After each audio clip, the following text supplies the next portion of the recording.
नमस्कार. तर आज आपला जो चॅनल आहे महाराज हा चॅनल सर चालू करण्यामागचा उद्देश असा होता की महाराष्ट्र आणि राजस्थान या दोन प्रांतामधील लोकांचं जे काही चांगलं काम चालतं, सामाजिक क्षेत्रामध्ये असू देत, आध्यात्मिक क्षेत्रामध्ये असू देत, ते एकमेकांना कळावं. आणि महाराष्ट्रामध्ये अनेक राजस्थानमधली लोकं राहतात की ज्यांना चांगलं मराठी येतं. सुरुवातीच्या टप्प्यामध्ये त्यांना मराठीमधून आपण पुण्यामध्ये किंवा महाराष्ट्रभर जे चाललेल्या चांगल्या ॲक्टिव्हिटीज आहेत किंवा इथं जे काही बदलाव झाले 19व्या शतकामध्ये ते त्यांना कळावं या दृष्टीने आपण हा चॅनल चालू केला आहे. छान. तर सर आज आपण जो व्यक्तिविशेष म्हणजे साधारण जगन्नाथ शंकर शेट हे जे आहेत तर त्यांच्याविषयी माहिती जाणून घेणार आहोत. तर सर्वात पहिल्यांदी आज जे वक्ते आपल्याला लाभलेले आहेत त्यांचं नाव आहे श्याम भुरके. महाराष्ट्र बँकेमध्ये उच्च पदाधिकारी होते आणि सामाजिक क्षेत्रामध्ये आणि साहित्य क्षेत्रामध्ये सरांचा भरपूर दांडगा अभ्यास आहे आणि सर उत्तम वक्ते आहेत. तर मी सरांना सांगतो की त्यांनी देखील त्यांचा थोडासा परिचय सगळ्यांना करून द्यावा. नमस्कार. माझं नाव आहे श्याम भुरके. मूळचा मी सातारचा. बँक ऑफ महाराष्ट्रामध्ये 38 वर्ष नोकरी केल्यामुळे अनेक गावं फिरलो. MCOMपर्यंत शिक्षण झालं, LLB झालो. पण त्याचबरोबर साहित्यातली रुची होती म्हणून व्याख्यान ऐकली आणि लिहायला लागलो. माझी 40 पुस्तकं लिहून झालीत. पण व्याख्यान हा माझा फार आवडीचा विषय आहे आणि त्याच्यामध्ये महाराष्ट्र तर सोडाच, महाराष्ट्राबाहेर विशेषतः परदेशातसुद्धा एकूण मी 5000च्या वर व्याख्यानं दिली. तर त्या व्याख्यानातनं काही विषय इतके की त्यातनं लोकांची चरित्र सांगायची. म्हणून आज मी तुम्हाला एक जे चरित्र सांगणार आहे हे फार फार महत्त्वाचं आहे. खूप आश्चर्यकारक गोष्टी आपल्याला कळतील असं हे चरित्र आहे. आपण आज भारतामध्ये सगळ्यांच्यात एकाग्रता आणणारी गोष्ट कोणती आहे? महाराष्ट्र राजस्थान यांना जोडणारी गोष्ट कोणती आहे? महाराष्ट्र अन्य राज्यांना जोडणारी गोष्ट कोणती आहे? जिथं कुठलाही भेदभाव नाही, सगळेजण एकत्र बसतात जातात, ती गोष्ट कोणती आहे? तर ती आहे आपली रेल्वे, ती आपली आगगाडी. हे भारतीय एकात्मतेचं प्रतीक आहे. आणि ह्या रेल्वेची स्थापना कोणी केली असेल, त्याची सुरुवात जर कोणी केली असेल तर ती हिंदुस्थानात सुरुवात केलेलं व्यक्तिमत्व म्हणजे नामदार जगन्नाथ शंकर शेट हे होत. तर सर मला पहिल्यांदा असं विचारायचं आहे की त्यांना मुंबईचे शिल्पकार किंवा ज्याला म्हणतात की मुंबई ज्यांनी निर्माण केली असे व्यक्ती, तर त्यांचं बालपण साधारण कशा पद्धतीने गेलं? अशी ही रेल्वेचे निर्माण करणार हे व्यक्तिमत्व, त्यांचं बालपण सगळं मुंबईत गेलं. मुरबाड इथेही बालपण गेलं, मुंबईजवळच. त्यांचे वडील हे फार श्रीमंत असे व्यापारी होते, हिऱ्यांचे व्यापारी होते. ते वारले त्यावेळेला शंकरशेठ हे केवळ 19 वर्षाचे होते. आणि या 19 वर्षाच्या वेळेला त्यांच्याकडं त्या काळातली रक्कम एकंदर जी आली ती 16 लाख रुपये होती. अरे बाप. एवढी रक्कम आल्यावर माणूस म्हणेल काय silver spoon in your mouth, मजा करा. पण त्यांनी तसं केलं नाही. बालपण मुंबईत होतं. त्यावेळची मुंबई काय होती? वेगवेगळ्या बेटात विखुरलेली होती. ही बेटं एकत्र करून मुंबईची स्थापना करायचं काम कोणी केलं असेल तर या नामदार जगन्नाथ शंकर शेट यांनी केलं आहे. 7 बेटं एकत्र आणण्यासाठी एक त्यांनी कंपनी स्थापन केली. त्या कंपनीचं नाव बॉम्बे रेक्लेमेशन कंपनी आणि ही त्यांनी स्थापन केली. काळ कितीचा आहे बघा. जन्म आहे हा 10 फेब्रुवारी 1803चा आहे आणि निधन झालं आहे हे 31 जुलै 1865. म्हणजे 62 वर्षाचं आयुष्य त्यांना लाभलेलं आहे. त्या काळातलं चांगलं आयुष्य लाभलेलं आहे. त्या काळात 61 झाली की माणसाचं आयुष्य पूर्ण झालं असं. अनेक साथी असायच्या त्यावेळी. पण बालपण मग त्यावेळेस शाळा बिळा काही प्रकारच नव्हता. माणसं जिवंत राहणं एवढंच होतं. ही मुंबई जोडली. मुंबईमध्ये त्यावेळेला इलेक्ट्रिसिटीसुद्धा नव्हती. मग काय, पहिले गॅसचे दिवे आले, त्याचीसुद्धा कंपनी यांनी स्थापन केली. नंतर त्याच्या आधी नुसते केरोसिनचे दिवे होते, मेणबत्त्या असे नुसते पलिते लावायचे. म्हणजे आणि ते केलं. मग शिक्षण कसलं, शाळाच नाही तर. पण शिक्षणाची त्यांना ओढ होती. त्यांनी घरी वेगवेगळे विद्वान लोक नेमले आणि शिक्षण घेतलं. अप्रतिम इंग्रजी बोलायचे. भारतीय प्रथांचा, संस्कृतीचा त्यांना अभिमान होता. संपूर्ण त्यांनी रामायण, महाभारत आणि संस्कृतचा अभ्यास हा केलेला होता. संस्कृतचे ते गाडे अभ्यासक होते. इंग्रजी येत आहे, संस्कृत येत आहे, हिशेब कसे ठेवायचे, कारण एवढा मोठा व्यापार पाहिजे होता. आणि तो व्यापार वडिलांचा जवाहिराचा होता. तो तेवढ्यावर ते थांबले नाहीत. त्यांनी सर्व वस्तूंचा व्यापार स्वतः सुरू केला. इंग्रज जे होते त्यांना ते विचारायचे की काय सध्या चाललेलं आहे, आणि ते त्या ह्याच्यात करत राहायचे. पण शाळा म्हटलं तर त्यांनी घरामध्येच अभ्यास सगळा केला होता. पण अप्रतिम इंग्रजी असल्यामुळे त्या क्षेत्रातले त्यांचे मित्र गोळा झाले. आणि ते कोण होते तर जास्तीत जास्त पारशी लोक होते. हे पारशी लोकांच्या ती शिकण्याची इच्छा होती, आपण पुढं जावं असं होतं. आणि दुसरे अधिकारी म्हणजे इंग्रजच होते. इंग्रजांना इथलं काही समजून घ्यायचं असेल तर आपली भाषा समजते अशा माणसालाच विचारलं पाहिजे. त्यांना शंकरशेठच मिळत होते. असं होतं बालपण. तर आता म्हणजे मला पुढचा प्रश्न असा विचारायचा आहे की अनेक संस्था मुंबईमध्ये आपल्याला दिसतात की ज्या संस्थांमध्ये आजच्या गेल्या कित्येक वर्षाच्या अनेक पिढ्या त्यातून बाहेर पडल्यात आणि राष्ट्रासाठी मोठं योगदान झालेलं आहे. तर शिक्षण क्षेत्रामध्ये जे जगन्नाथ शंकरशेठ यांचं कॉन्ट्रीब्युशन आहे, त्यांचा सहभाग आहे, त्याविषयी आपण जरा थोडीशी जाणून. ते स्वतः तर घरात शिकलेच, पण ते म्हणाले की सगळ्यांना या शिक्षण मिळालं पाहिजे. म्हणून त्यांनी इंग्रजांना बरोबर घेतलं, त्यांच्याशी मैत्री केली. कारण त्यावेळेला शाळा चालू करणं म्हणजे लोकांचा विरोध होता. बरोबर, कशासाठी आहे, नको आहे. मग हे काय करायचे, सुरू करायचं हे ठरवलंच होतं. आणि त्यांनी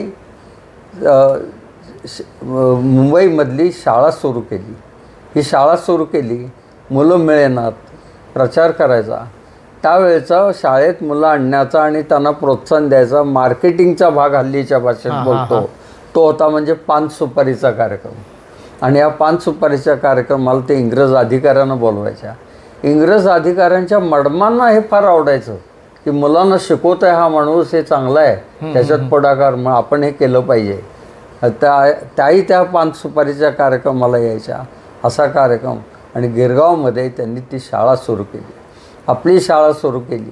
त्याबरोबर त्यांच्या मनात आलं की अरे मागासवर्गीय जे आहेत ते कोण होते त्या काळात तिथे, तर कोळी लोक. बरोबर आहे. मुंबईमध्ये गरिबीत राहणारे, कष्टानं काम करणारे म्हणजे कोळी होते. ह्या कोळ्यांसाठी त्यांनी शाळा वेगळी सुरू केली की तिथल्या तिथं मुलं यावीत आणि हे व्हावं. कोळ्यांसाठी शाळा केली. हे म्हणजे मुलांसाठी झाली, कोळ्यांसाठी शाळा झाली. मग पुढे आणि एक त्यांनी अधिक एक महत्त्वाचं पाऊल टाकलं ते म्हणजे मुलींसाठी शाळा. बरं. आणि मुलींसाठी शाळा सुरू करायला इतका विरोध झाला, कोणी मुली येईनात, तर स्वतःच्या घरातल्या सर्व मुलींना त्यांनी त्या शाळेत पहिलं पाठवलं. आपल्या वाड्यामध्ये तिथं शाळा सुरू केली.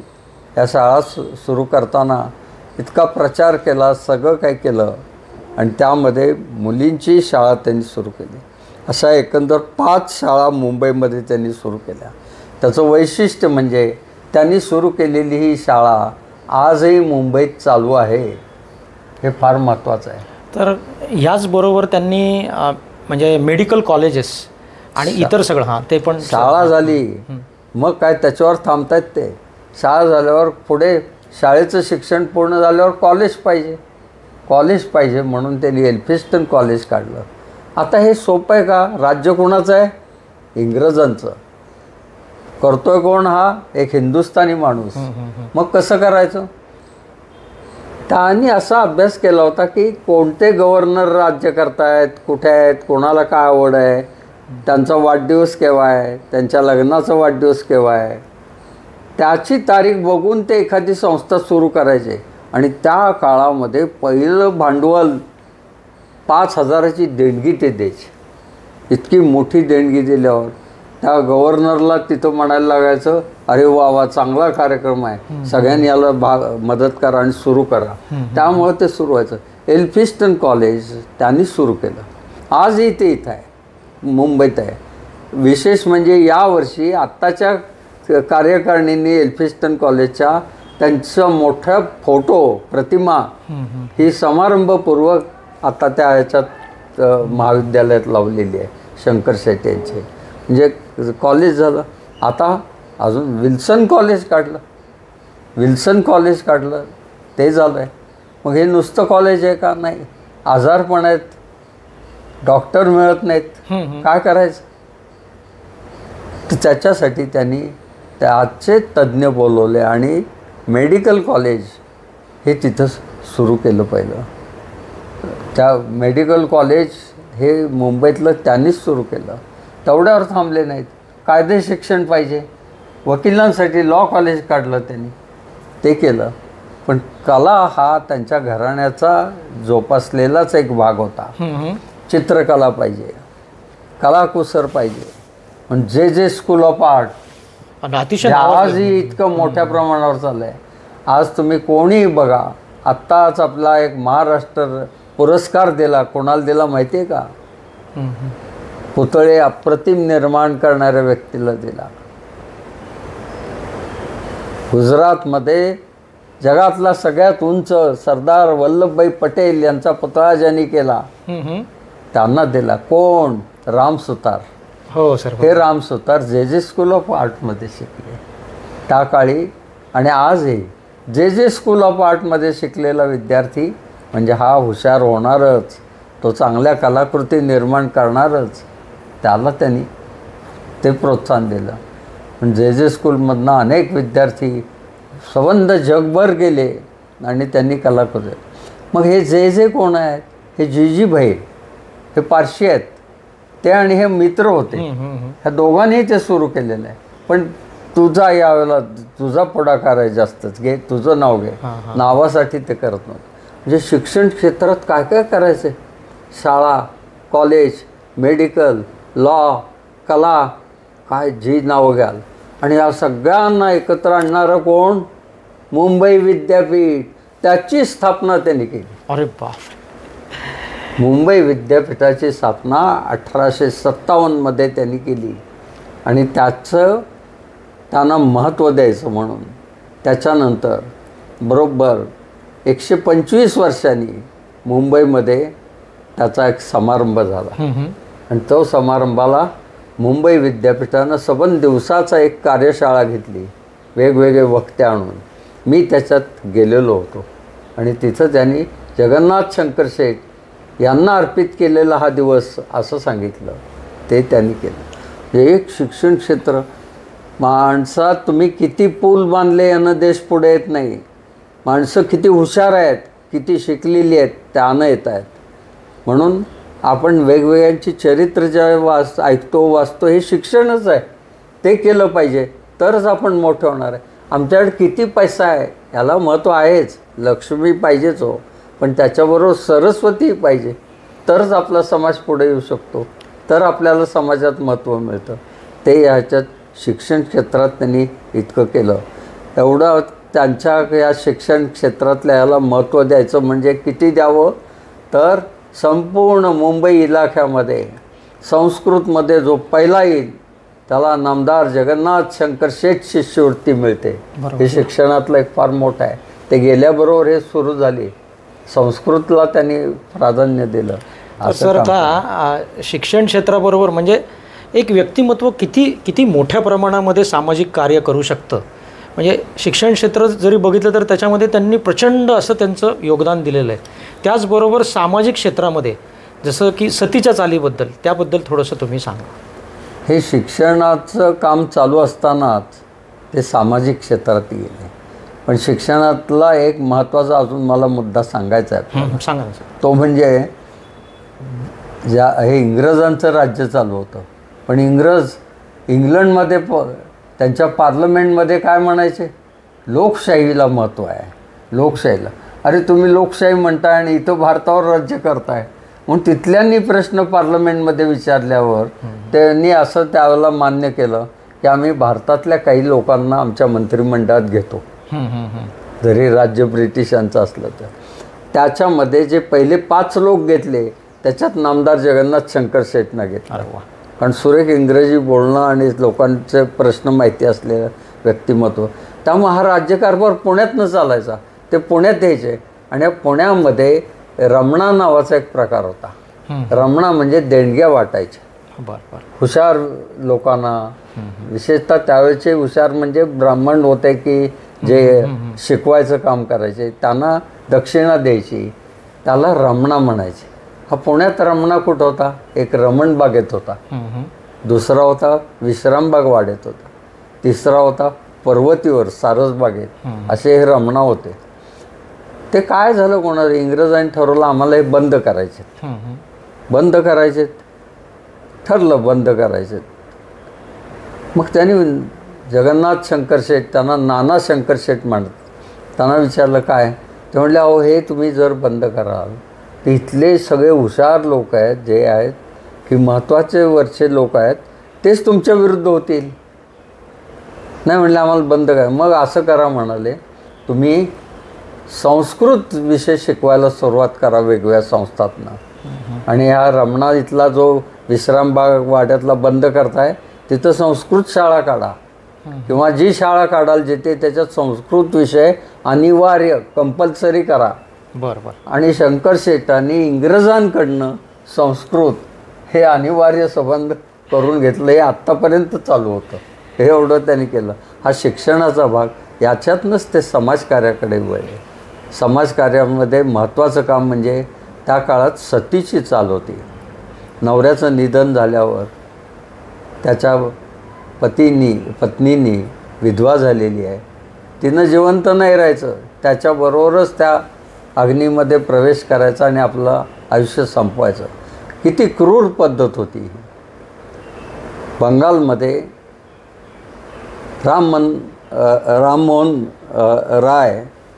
राजाराम मोहन राय यांची वहिनी सती गेली होती. ते त्यांना इतकं लागलं.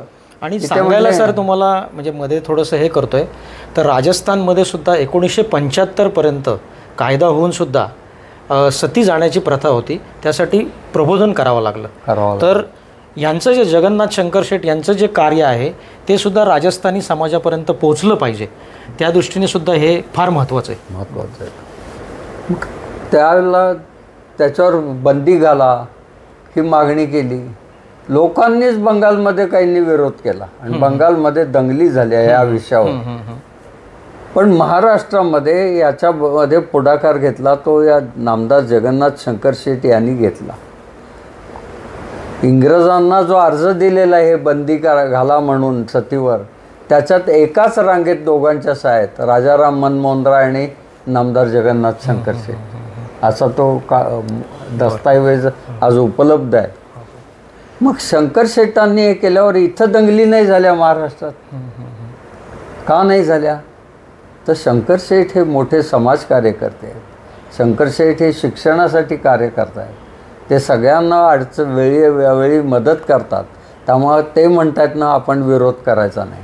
नाही तर कोकणामध्ये सती जात होत्या, इकडे जात होते संबंध महाराष्ट्रभर. तर ते सगळं थांबलं. हे जगन्नाथ शंकर शेट यांच्यामुळं थांबलं. हे महत्त्वाचं आहे. आणि ते समाजकार्यामध्ये जिथं जिथं मदत करता येईल ती करायची. त्यातला एक भाग मला जरूर सांगावा वाटतो. मुंबईमध्ये ब्रिटिशांचं मोठा फोर्ट भागामध्ये कार्यालय होतं.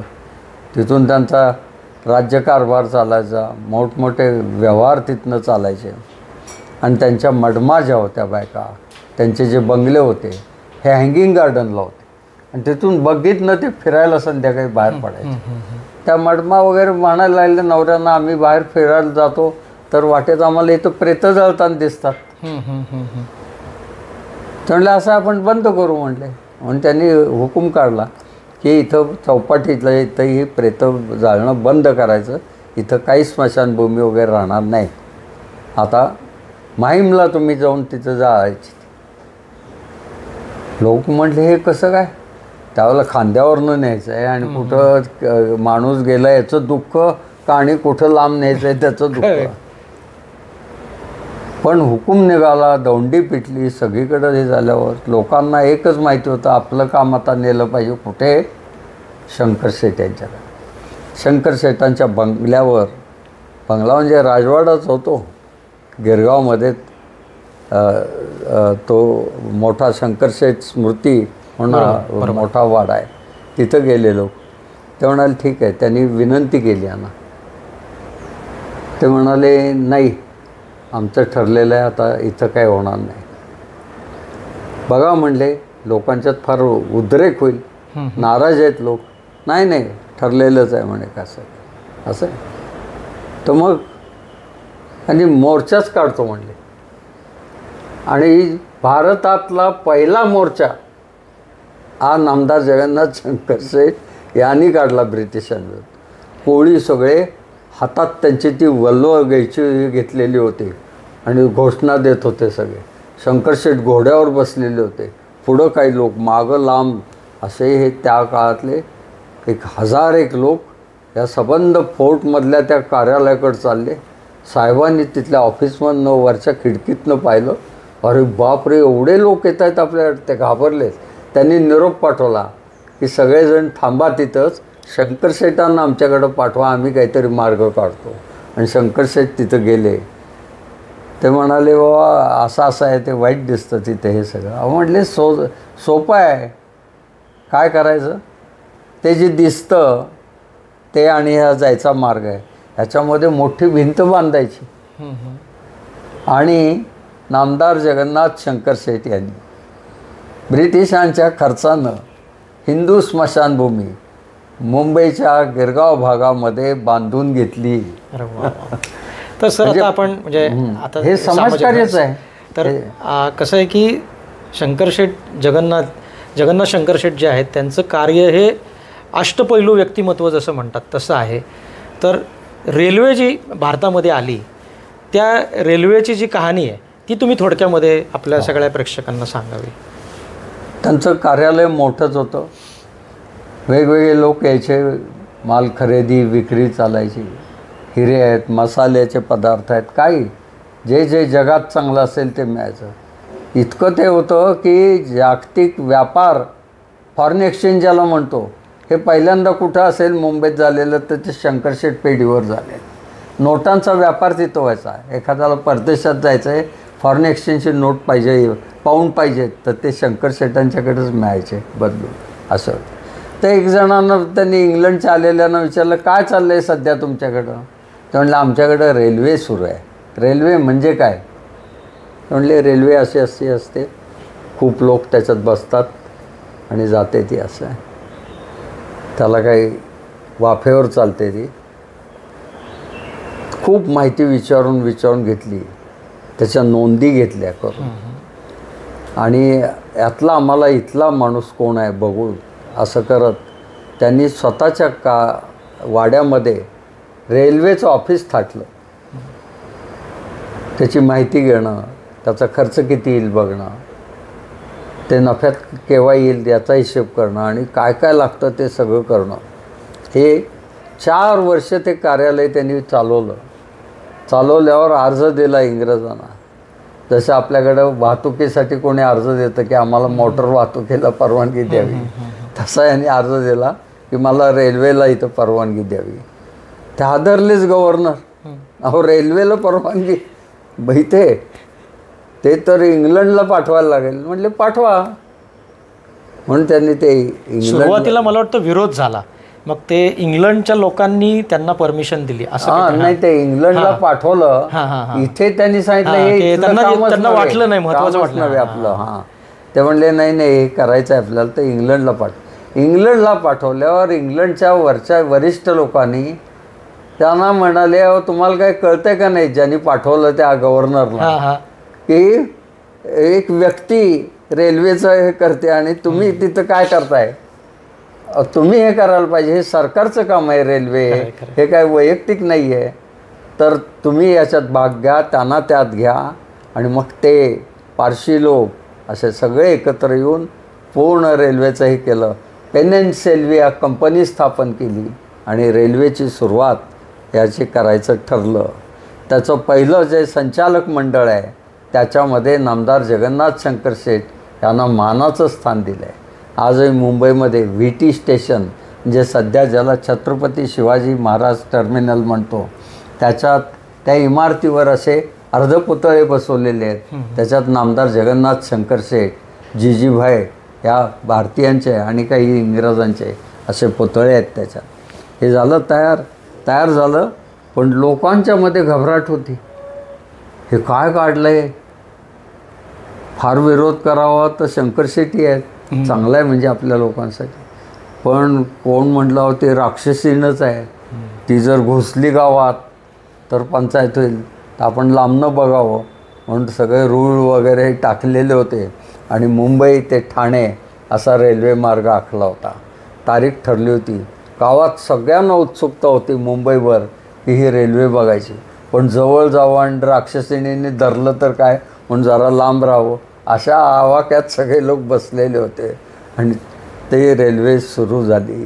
त्यावेळेला रेल्वेबद्दल असा ती कर्कश आवाज त्याचा, तो धूर आणि ते खाट कोळशावर चालणारे ते वाफ तयार करायची. आणि ते रेल्वे निघाल्यावर त्याच्या शिट्टीनं आणि त्या कर्कश आवाजानं सगळे घाबरले. कोंबड्या वगैरे हवेत उडायला लागल्या इकडून तिकडं, म्हशी वगैरे पळायला लागल्या. लोकही लांबून पळत सुटले. काय आता, पण बघत तर होते ही गाडी पुढं चालली आहे. अशी ती गाडी शेवटी ठाण्याला पोचली.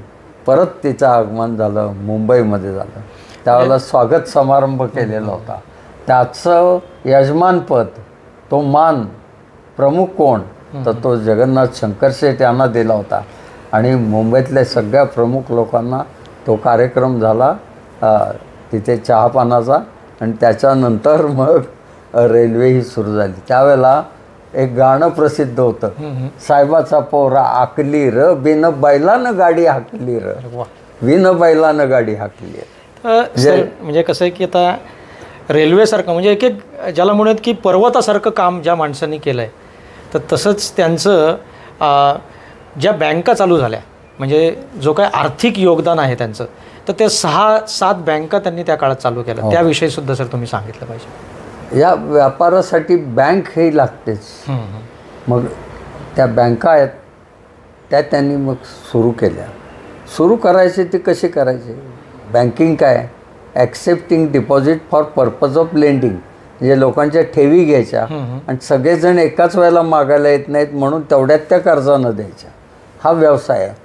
याला एक बुद्धिमत्ता लागते की कोणाला कर्ज द्यावं, काय करावं. हेच तर त्यातलं ज्ञान शंकर शेठ यांना होतं. कारण कोण कर्तबगार आहे सध्या, कोण काय करू शकेल हे त्यांना माहिती होतं. म्हणून त्यांनी बँक काढली. हे काढायची, मग बँक काढायची झालं तर काय लागतं, त्याला भाग भांडवल लागतं सुरुवात. मग ते पाहायचं की आज या गव्हर्नरचा वाढदिवस आहे, त्या दिवशी त्यांचा वाढदिवस साजरा करायचा म्हणून एक कार्यक्रम ठेवायचा आणि म्हणायचं या भागामध्ये एका बँकेची गरज आहे. लोकांना पैसे ठेवणं सुरक्षित, त्याच्यावर व्याज मिळणं, घरात मडक्यात ठेवून काय करायचे ते इथं आले पाहिजेत. हे डिपॉझिटचं महत्त्व त्यांना द्यायचं आहे. समर्थ रामदासांनीच सांगून ठेवलेलं आहे, मिळवी ती ती तुके बक्षिती, मिळेल तितकं खाऊन टाकतात. मिळवी ती ते तुके बक्षिती, ते कठीण काळी मरो न जाती, दीर्घ सूचनेने वर्तिती. पुढचा विचार करून जे जगतात तेची भले. अरे बचत करा. हा संदेश सगळीकडे पोचवला गेला आणि बँक झाली. एक बँक चांगली चालते, मग दुसरी बँक, तिसरी बँक, असं त्यांनी बँकांचं जाळं वेगवेगळ्या सुरू केल्या. ह्या बँकातल्या काही बँका ह्या पुढं दुसऱ्या बँकात विलिनीकरण झालं, मर्ज झालं. त्यातली एक बँक तर आज राष्ट्रीयकृत बँकेत मर्ज झालेली आणि ती अजून त्या यानं जिवंत आहे असं म्हणता येईल. ह्या बँकांवर ते थांबले नाहीत, बोटीचा कारखाना काढला. की बोट आपल्याला शिपिंग कॉर्पोरेशन हे वाहन लागतात, हे काय नुसतं जमिनीवरनं नाही आहे, तर ते आपल्याला समुद्रमार्गेसुद्धा लागतं. मग त्याची बॉम्बे शिपिंग कॉर्पोरेशन त्याची स्थापना केली. शिपिंग मग काय यांचं महत्त्व काय का सुरू होत नाही? ज्ञान तर आहे, ज्ञानी लोक कोण आहेत तेही माहिती आहेत, ते सगळं एकत्र करायचं आहे. मग काय लागतं? पहिलं भांडवल. ते पहिलेच माझे 5,000 त्यावेळेला घेतले की लोक चाटच पाडायचे, अरे यांनी घेतलेलं आहे हे त्यांनी.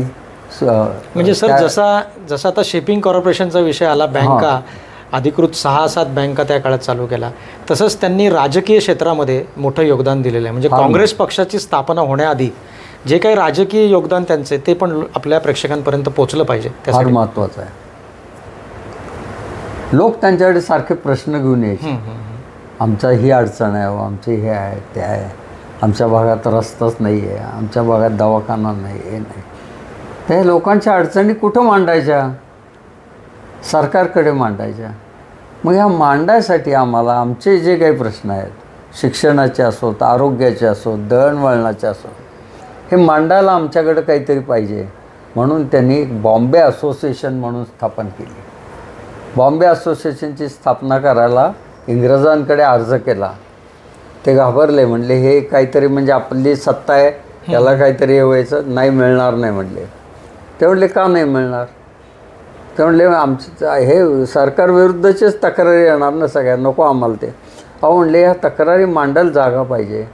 तुमची सत्ता आहे आम्ही कुठं नाही म्हणतो आहे, पण मांडायला आम्हाला काहीतरी पाहिजे ना. तर म्हणून आम्ही ही बॉम्बे असोसिएशन काढतो आहे आणि तुमच्याकडेच येणार ना सगळं घेऊन. शेवटी काय चुकीचं काय करतो का? त्यांनी बॉम्बे असोसिएशनची स्थापना केली आणि या बॉम्बे असोसिएशनमधनं लोकांचे हक्क काय आहेत, त्यांचं स्वातंत्र्य काय आहे, हे एक एक विषय त्याच्यात यायला लागले.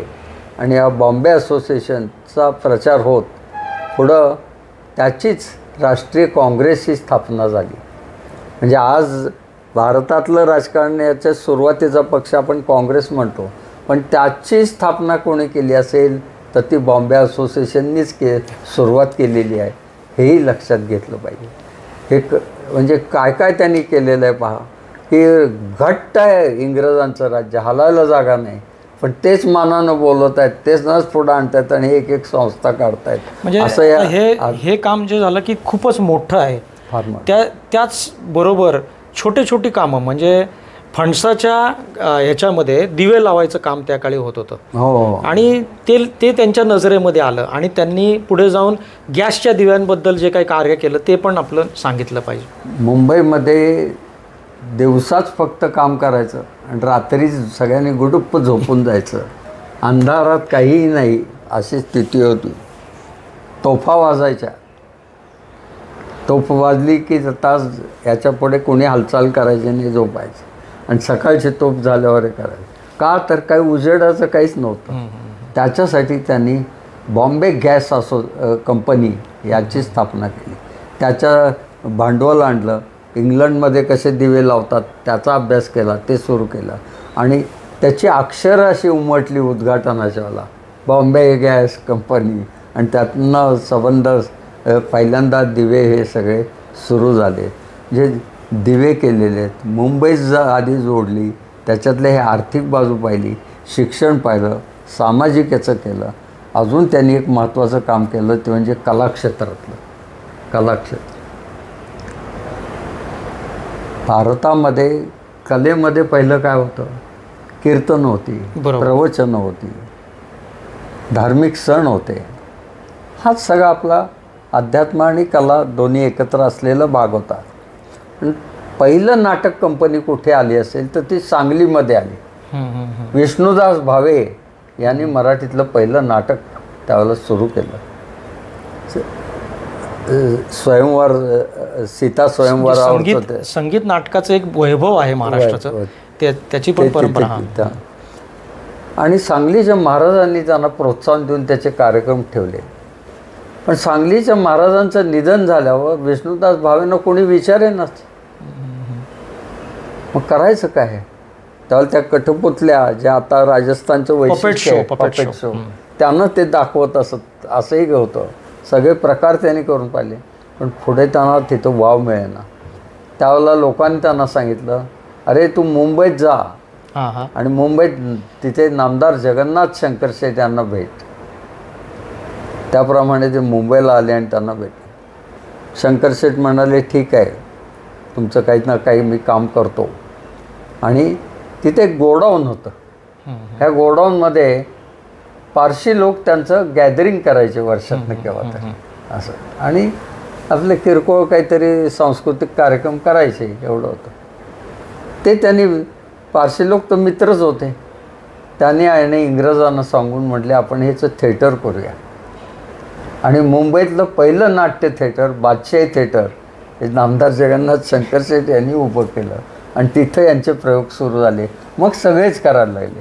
म्हणजे मुंबईतलं नाट्य थिएटर हे सुद्धा शंकर शेठ यांनीच बांधलं. काय काय करायचं आहे. आता कलेतलं महत्त्वाचा भाग असतो की सांस्कृतिक कार्य किती वर्ष झालं हे कळायचं असेल तर काय लागतं, म्युझियम, वस्तुसंग्रहालय. तर यांना व्यापारातलं लक्ष होतंच, ते त्यांचा पिंडच होता हे सगळं करताना. मग ते म्हटले काय आता परदेशात असं प्रदर्शन आहे, तर आपण आपल्या भारतात इतके चांगल्या वस्तू तयार होतात, आपण परदेशात पाठवू ना. बरोबर. म्हणून त्यांनी सगळीकडे दवंडी पिटवली, सगळीकडे निरोप दिले की चांगल्या चांगल्या दुर्मिळ वस्तू ज्या जगात आपल्या खपतील अशा इथं पाठवा. त्याचं माहितीपत्रक तयार करा, त्याला उत्कृष्ट असं पॅकिंग करा आणि ते पाठवा. मग डाक्याहून मलमल आली, कारण त्याला पाकिस्तान आपल्यातच होता. डाक्याहून मलमल आली. पुण्यातनं 2 वस्तू गेलेल्या होत्या, एक खसखशीची चित्र आणि दुहेरी विणकामाच्या वस्तू. हे वैशिष्ट्य होतं.